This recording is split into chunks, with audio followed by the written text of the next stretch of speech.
Quelles sont tes racines et tes fondations? J'ai pas d'origine particulière. C'est pas quelque chose très important pour moi du point de vue de l'origine euh, géographique. Euh, euh, donc plutôt française, si on parle de ça, c'est déjà pas mal. Tu dis que tu es française, mais de quelle région tu es?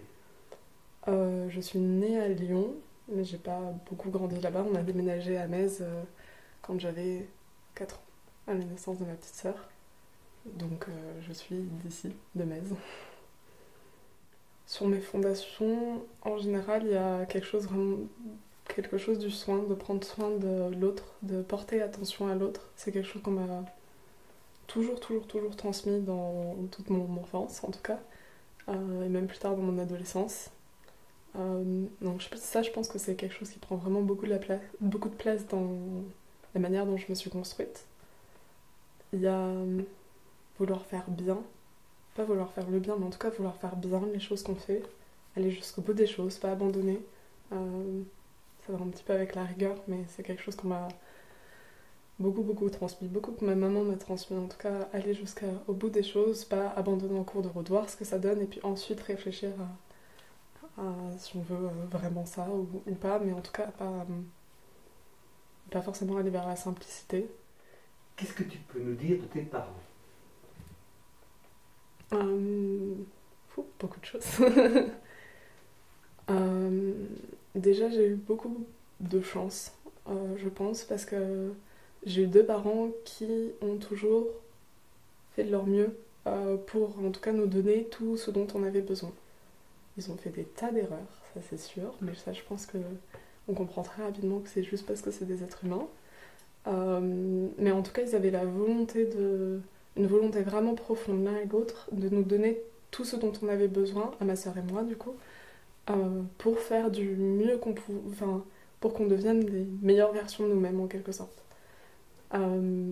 Donc là-dessus, j'ai mes deux parents qui ont été vraiment formidables là-dessus parce que c'était quelque chose qui leur tenait à cœur.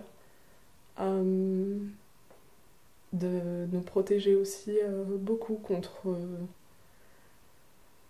euh, un petit peu tout, enfin tout ce dont on peut être protégé en tant qu'enfant, mais en tout cas c'était quelque chose ouais, de beaucoup, enfin de vraiment essayer de nous protéger de ce qui pouvait nous arriver de malheureux, de nous accompagner.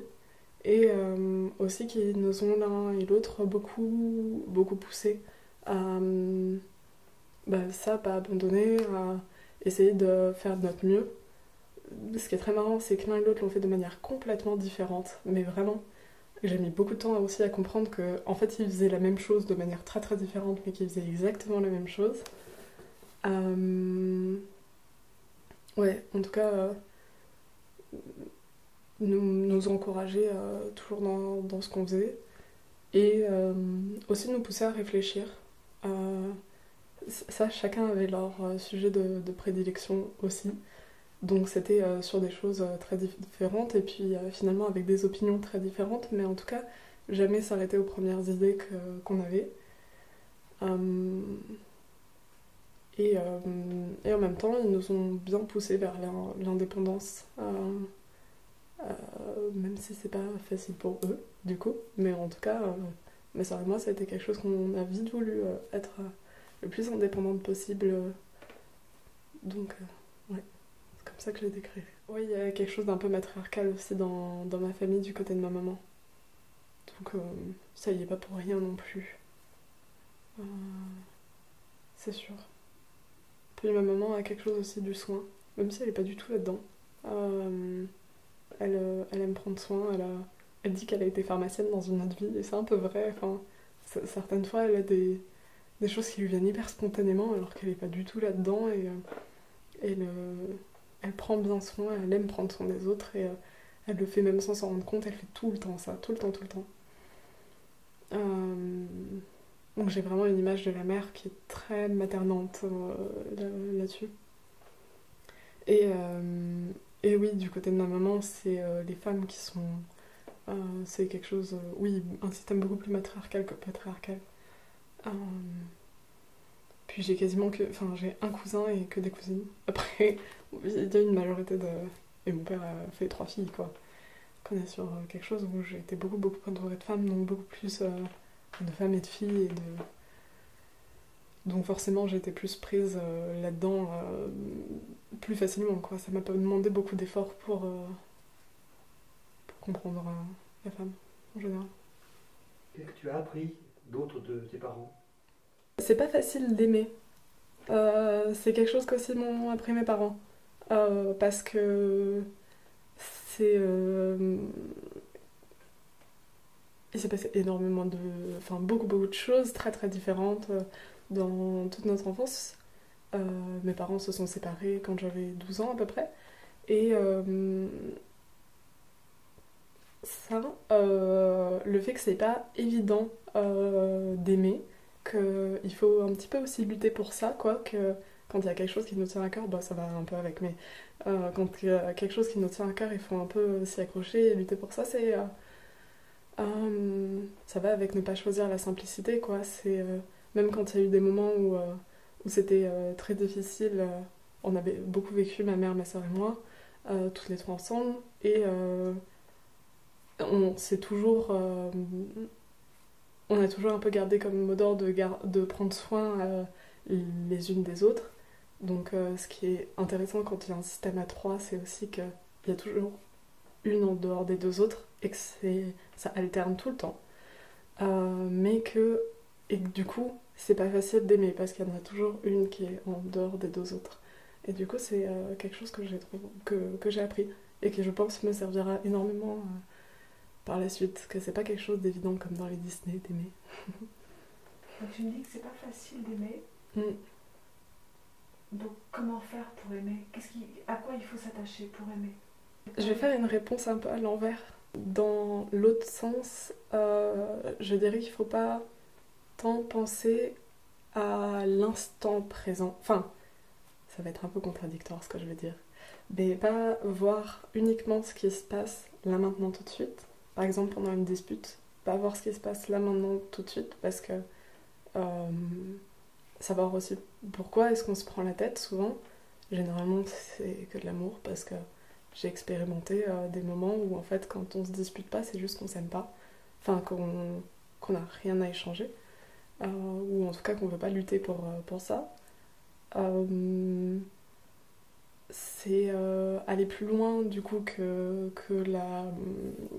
le désaccord, quand il y a un désaccord, comprendre aussi beaucoup d'où il vient, et puis en fait finalement quand on comprend d'où il vient, souvent c'est juste des manières différentes d'exprimer de l'amour, de l'inquiétude, de la...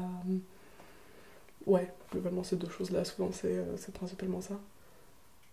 Quel enfant tu étais?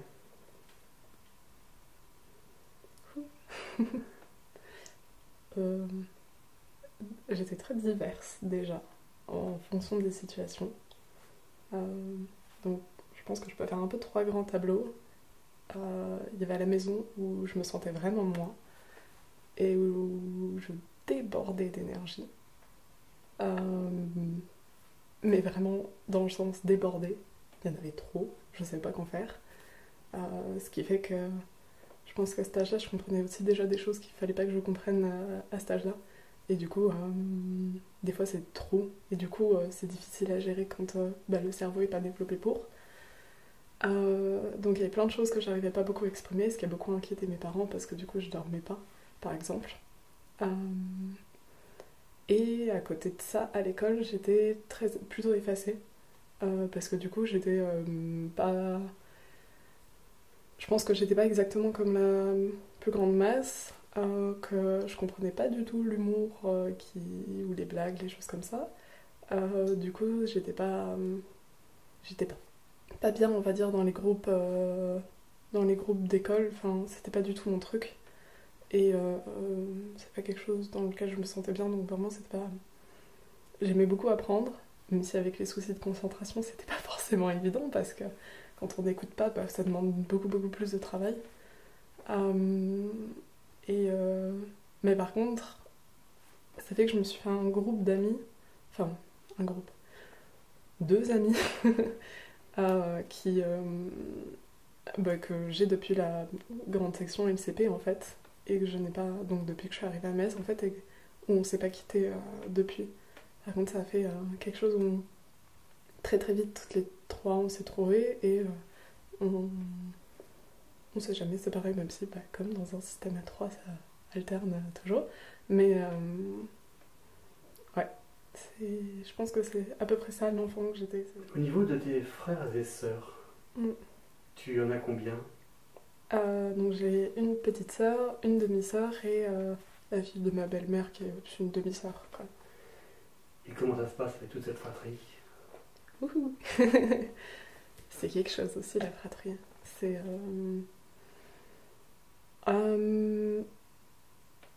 donc avec ma sœur qui est la plus grande, donc on a les deux mêmes parents.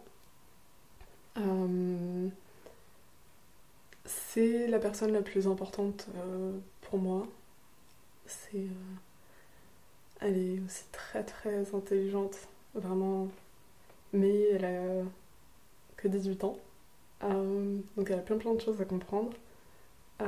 Donc on a des moments où on est extrêmement proches parce que il y a certains moments ou certains sujets, en fait, même ça dépend plus des sujets, je pense. Et du coup, on n'a pas forcément tout le temps les mêmes sujets qui nous prennent, mais il y a des moments du coup où on va être très très proches et où la communication va être évidente.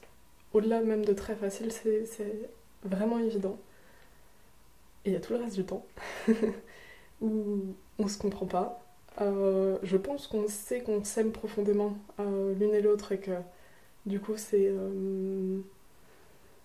on arrive toujours à passer au-delà, mais il y a tout le reste du temps où on peut se prendre sévèrement la tête, mais je sais pertinemment que c'est toujours parce qu'on se comprend pas, que l'intention n'a pas été comprise ou il y a aussi des choses qu'on va dire ou ne pas dire pour protéger l'autre et où ça va pas forcément être pris comme tel. Ça marche vraiment dans un sens comme dans l'autre. C'est pas du tout unilatéral, quoi. Mais ouais, globalement c'est ça. Mais en tout cas c'est quelqu'un que j'admire beaucoup, dont je pense que je me suis beaucoup inspirée parce que moi c'était un peu plus laborieux à l'école. Elle c'était facile, l'école pour elle, elle a une très bonne capacité de concentration contrairement à moi. Et du coup l'école était vraiment beaucoup plus facile pour elle. Du coup, je me suis vachement inspirée d'elle, petite, de ma petite sœur finalement, pour me dire, si elle y arrive, il n'y a pas de raison que moi j'y arrive pas du tout, quoi. Et je pense que par la suite, après, ça a pu s'inverser aussi quand moi je m'en sortais mieux dans les études. Elle, il y a eu un moment où c'était plus difficile dans l'adolescence, elle se raccrochait aussi à ça, de dire, si elle a réussi, il n'y a pas de raison que moi je me plante, quoi. Donc en tout cas, je pense qu'on essaye de toutes les deux vraiment se tirer vers le haut tout le temps et surtout de pas se lâcher, quoi. Même dans les moments où c'est pas forcément facile, on fait en sorte de pas se lâcher. Et après, du coup, avec mes demi-sœurs, j'ai beaucoup plus d'écart d'âge. Donc avec la fille de ma belle-mère, Serena, on a 11 ans d'écart et avec Calista, on a 15 ans d'écart, la petite donc qui a 7 ans. Donc on n'a pas grandi ensemble, pas beaucoup, mais on a partagé plein de chouettes moments et c'est ce que je vais essayer de continuer comme ça par la suite, c'est de profiter pour partager des chouettes moments avec elle parce que je suis persuadée qu'on ne pourra pas construire une relation aussi fusionnelle en quelque sorte qu'avec ma sœur. Mais j'ai pas non plus envie de faire comme si elles n'existaient pas ou n'importe quoi d'autre, enfin comme si elles ne faisaient pas partie de ma vie alors que c'est pas vrai, elles en font vraiment partie toutes les deux et du coup ouais c'est ça, partager en tout cas des bons moments avec elles parce que je pense qu'avec autant d'écart d'âge c'est à peu près tout ce qu'on peut essayer de faire, quoi, partager nos passions les unes les autres, il y a toujours des choses sur lesquelles on se retrouve donc ouais, partager des moments autour de ça, principalement ça. Donc si on comprend bien tout ce que tu dis, ton papa c'est remis avec une personne. Oui, c'est ça. Maman? Non. Maman, elle s'est donnée corps et âme à nous, à ma soeur et moi. Elle s'est pas autorisée pendant très longtemps à mettre quelqu'un d'autre dans notre famille parce que ça n'a pas toujours été facile pour ma soeur et moi qui est quelqu'un dans la vie de mon père. Et du coup, je pense qu'en voyant ça, elle a pas pu s'autoriser à dire bah, moi aussi je vais refaire ma vie. Elle a préféré dire bah on va faire en sorte que cette maison-là, ça soit juste notre maison à toutes les trois. Et ce qui a été formidable en fait parce que on savait que même s'il y avait des moments où ça se passait moins bien ou quoi, on avait toujours un lieu qui était à nous. On n'avait pas non plus l'impression d'habiter chez quelqu'un d'autre, ce qui était quand même différent avec mon père, ou même si on avait notre chambre, c'était un peu chez nous, c'est différent quand il y a quelqu'un qu'on connaît pas au départ qui rentre dans nos vies. Ça bouscule beaucoup de choses quand on est adolescente et enfant, parce que ma soeur, elle avait 8-9 ans à ce moment-là, donc elle était quand même vraiment petite. Et mais en même temps, c'est intéressant sur beaucoup d'autres choses, sur la